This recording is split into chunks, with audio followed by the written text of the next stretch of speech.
Et oui, bonjour à toutes et à tous, je suis heureux de vous retrouver pour cette nouvelle émission que vous pourrez retrouver tous les jeudis. Elle sera publiée vers 17-18 heures, donc n'hésitez pas à vous abonner pour recevoir la notification. L'histoire des marques et matériels agricoles. Tout d'abord, je vous adresse mes meilleurs voeux pour l'année 2025, la santé, le bonheur, la prospérité et tout. Alors que vous soyez exploitant céréalier, éleveur, vigneron ou ouvrier agricole, chauffeur de matériel agricole, ETA, ou tout simplement passionné par le matériel agricole, cette émission est pour vous.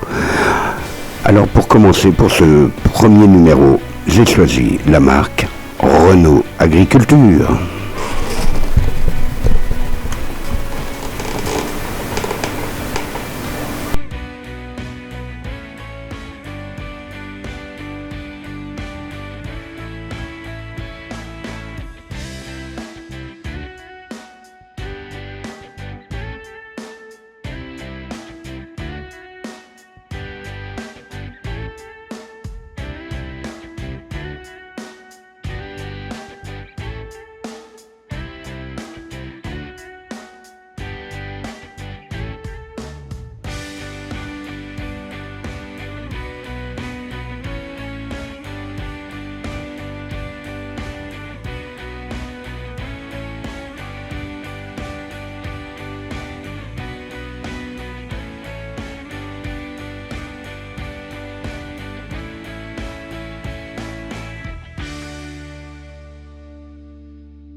Et oui, qui n'a pas connu Renault Agriculture, la marque aux losanges de couleur orange, puis jaune, mais évidemment, la branche de Renault, la branche agricole de Renault, bien entendu, a su se développer d'une parce que les agents et concessionnaires Renault étaient proches des campagnes, ou même en campagne, avec une fiabilité quand même bien développée avec un moteur MWM qui équipait l'essentiel de la marque Renault. Et puis pour son service après-vente. Et donc Renault a su s'adapter aussi aux divers domaines agricoles, que ce soit vigneron, arboricole, élevage, et bien entendu le céréal et le thé. Donc voilà, Renault, nous allons rentrer dans l'historique de la marque dès à présent. Et oui, en effet, c'est en 1898 que Louis Renault construit sa première voiture et gravit la rue Le Pic à Montmartre. En 1913, le cap de 2000 voitures produites est franchi. Mais c'est en 1918 que Louis Renault, qui possède une propriété à Erqueville, où il possède quelques hectares, on va dire, il crée son premier char agricole, le type GP, à partir de l'expérience acquise lors de la Première Guerre mondiale avec le char FT. Les premiers tracteurs sont donc à chenilles, les roues métalliques ou à bandage arriveront dans les années 1921 et les pneumatiques en 1933. Durant la Seconde Guerre mondiale, les usines sont bombardées à plusieurs reprises, ce qui interrompt la fabrication des tracteurs qui a débuté en 1941. Louis Renault meurt en 1944 dans des conditions pas très nette, hein, on va dire. L'usine du Mans devient à partir de la Libération le centre de fabrication des tracteurs agricoles et qu'il l'est encore à l'heure actuelle pour les tracteurs classe. Alors, en 1956, voit naître la série D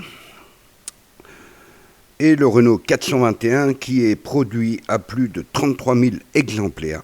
Les séries E puis N et Super en sont dérivées. Renault connaît alors le succès avec ses tracteurs équipés de moteurs MWM.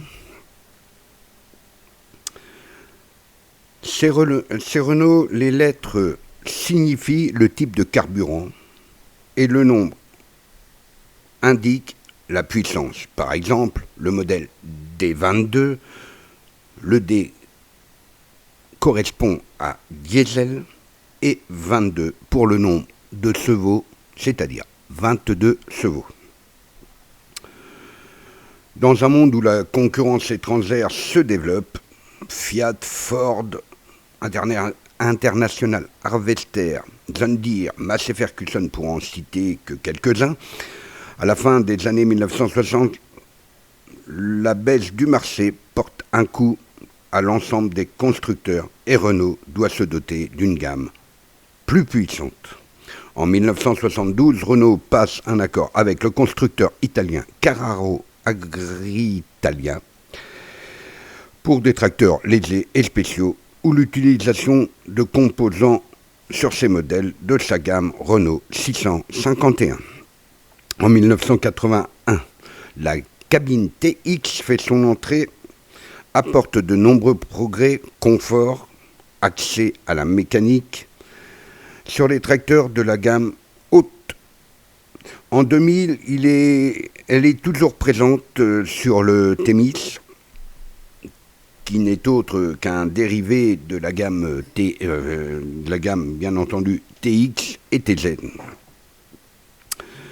Au début des années 90, Renault Agriculture décide un renouvellement massif de sa gamme.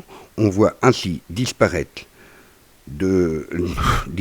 apparaître plutôt, parce que le disparaître, je suis en train de pédaler dans la semoule avec mes notes, voit ainsi apparaître de nouveaux modèles comme le CRS et l'ARES.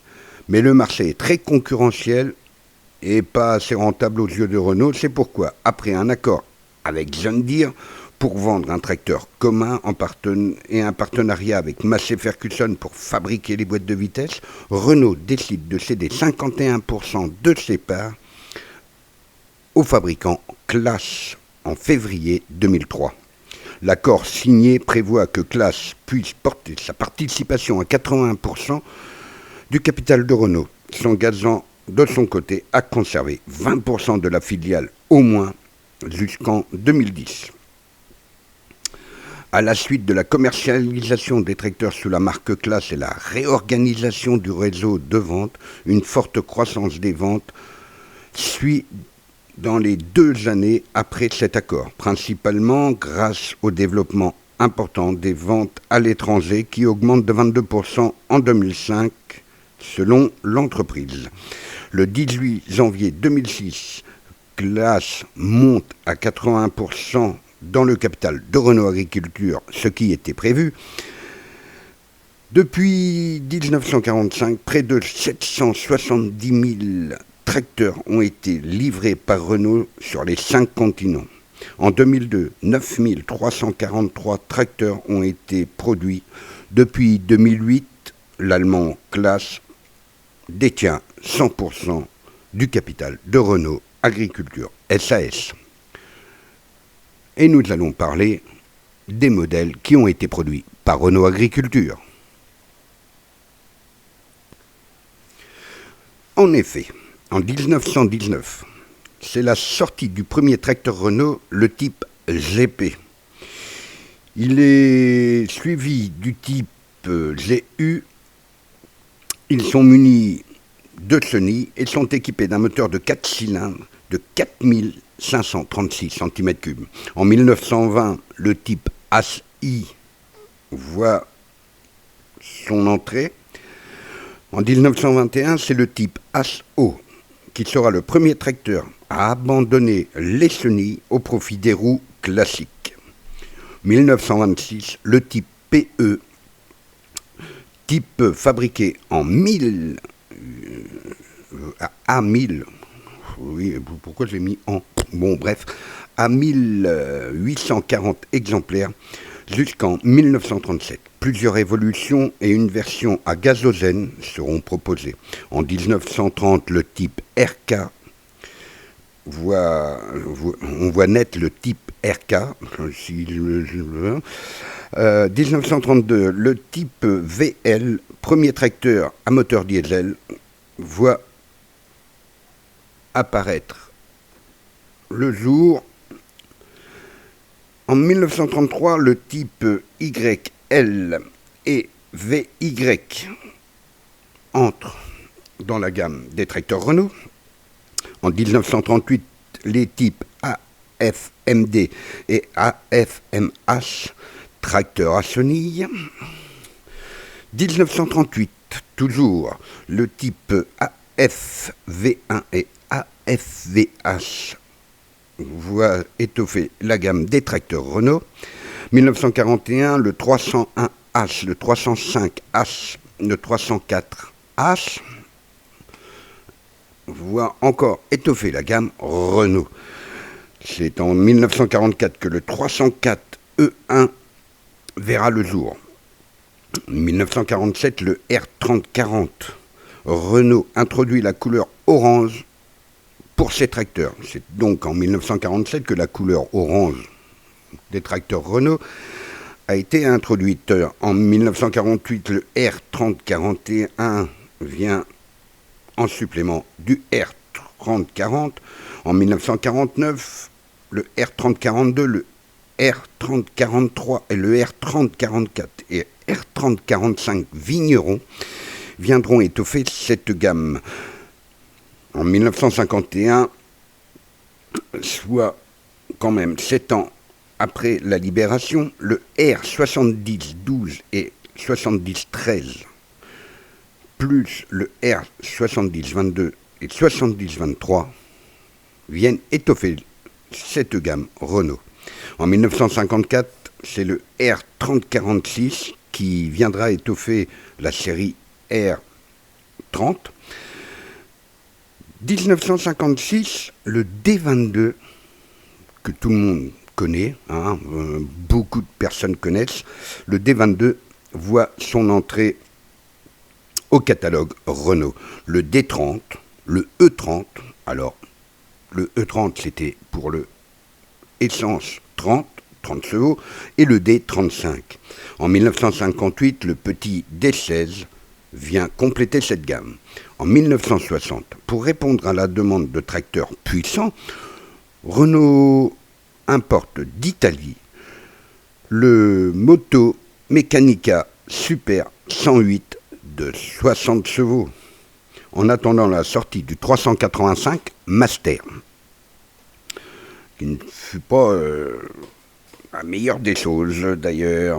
En 1960, le N73, le N72, que beaucoup de gens connaissent d'ailleurs, enfin beaucoup de gens, quand on allait faire les foins, quand on allait, quoique j'étais pas encore né, mais bon, quelques années après, il existe encore. Le N71, le N70 et le N31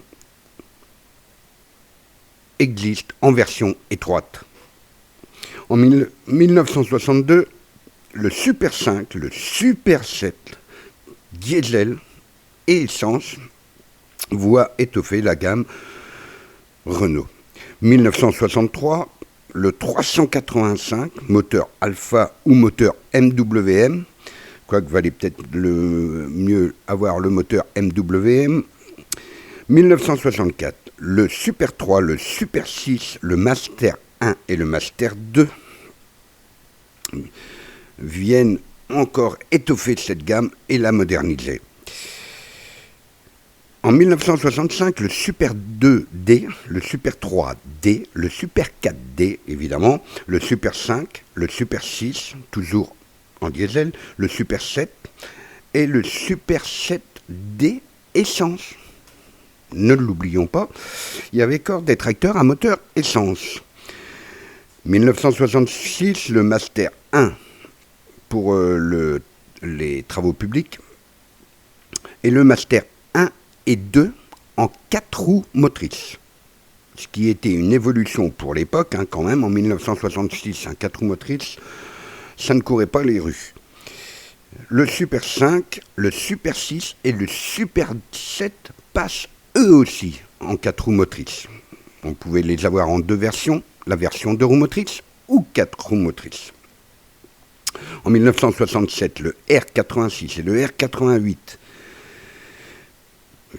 arrivent dans la gamme Renault à partir de 51 chevaux et remplacent la série Master, qui n'était pas vraiment la série la plus cotée. En 1968, année de ma naissance, le R51, R53, R55, R56, R57, R58 et le R456, à partir de 33 chevaux, remplacent la série Super. En 1968, toujours, le R50, le R60, le R70 et le R80 sont des tracteurs étroits. En 1969, le R92, le R94 et le R96 voient leur entrée dans la gamme Renault. 1970, c'est le R98, le R496 et le R498 qui, eux aussi, entrent dans la gamme Renault. 2 ans après, en 1972, nous voyons apparaître la série 551, 651 à partir de 55 chevaux et Renault 461 avec 46 chevaux. En 1973, le 301, le 361, le 421, le 461 viennent donc étoffer cette gamme de la série, on va dire, des 551, 651, donc ce qui permettait d'avoir des tracteurs de plus faible puissance adaptés aux petites exploitations. En 1974, le 751, le 851, le 951, disponibles en 2 ou 4 roues motrices, et le 752 en version industrielle. Il fut sorti aussi le 1481 qui fut remplacé après, par la suite, par la série TX. En 1981, le 103 TX. Il y a eu bien entendu des versions comme le 133 TX14 et le 145 TX14. En 1983, le 103 TS entre dans la gamme. En 1984, le Carraro 701 aussi, lui, vient étoffer la gamme Renault. 1988, le 103 14 édition spéciale couleur blanche, disponible en 2 ou 4 roues motrices avec turbo-compresseur. 1981, le 70-34, le 75-34, le 80-34, le 85-34 et le 90-34 viennent compléter cette gamme.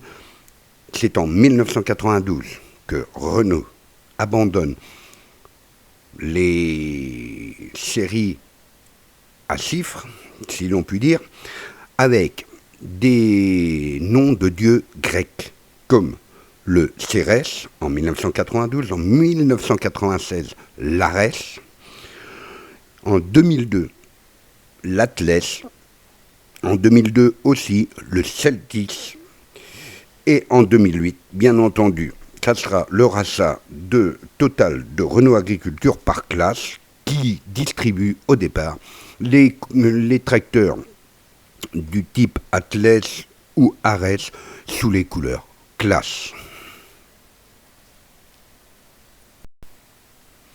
Bien sûr, comme vous pouvez le constater, le poste de conduite de ces époques-là était nettement supérieur à maintenant, quoique, ah oui, pas d'électronique, pour mettre le contact c'était relativement facile, il n'y avait pas besoin d'avoir un bac plus 15 pour se servir du tracteur, les commandes étaient toutes manuelles, donc pas d'électronique, donc quand ça tombait en panne généralement on savait plus ou moins d'où ça venait. Il n'y avait pas besoin d'une valise pour savoir d'où venait la panne. Pour ce qui était de la cabine, alors une cabine hyper spacieuse où on pouvait emmener 2 passagers sur chaque aile, enfin 1 sur chaque aile. Donc on était à 3 sur le tracteur, donc on pouvait aller travailler, hein, pas de problème. Pour ce qui était de la climatisation, c'était une climatisation automne, été, hiver, printemps, hein, avec, s'il pleuvait, on le savait, hein, il n'y avait pas besoin d'essuie-glace, quoique une cabine en toile existait pour ce type de tracteur-là, bien entendu sur la série des 600 et même des 86, 96, il a commencé à y avoir des cabines rigides. Voilà. Donc Renault a passé aussi des accords en partenariat avec Rivière Casali pour développer leur gamme et proposer une presse aux couleurs Renault qui était orange et après qui est devenue jaune et noir aux couleurs Rivière Casali et qui n'était autre qu'une marque en classe. Les Renault finissent avec la série Atlas et bien entendu aux couleurs vertes. Pour cette petite parenthèse, voilà. Donc je vous retrouve la semaine prochaine pour un autre numéro de l'histoire des marques et matériel agricole qui sera bien entendu diffusé tous les jeudis entre 17 et 18 heures. Je vous dis donc à la semaine prochaine, portez-vous bien. Ciao, ciao, bye bye.